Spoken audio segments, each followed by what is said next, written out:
Good morning, hello everyone, কেমন আছো সবাই? জানো তো কালকে শরীরটা প্রচন্ড খারাপ ছিল আর আজকে সেদিন সাটারডে, মানে স্কুল নেই, তাই জন্য অনেকটা লেটে ঘুম থেকে উঠেছি। 9:30 ওরকম দিকে উঠে বিছানাটা ঠিক করে নিচ্ছি আর শরীরটাও খারাপ তাই জন্য।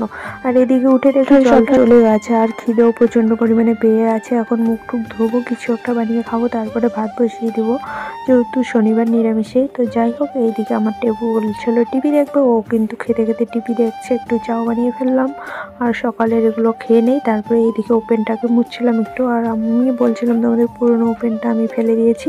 তারপরে এই ওপেনটা আনা হয়েছিল কালকে রাত্রে, আর ভালো লাগছিল না বলে এই ওপেনটাও মোছা হয়নি। আজকে শনিবার, সব মুছে টুছে নিরামিষ রান্না করব। তো এখন ওপেন মুছে আমি কিন্তু রান্না বসিয়ে দেবো। আর নেওয়া হয়েছিল এই ওপেনটা, কেমন হয়েছে জানিও গাইস।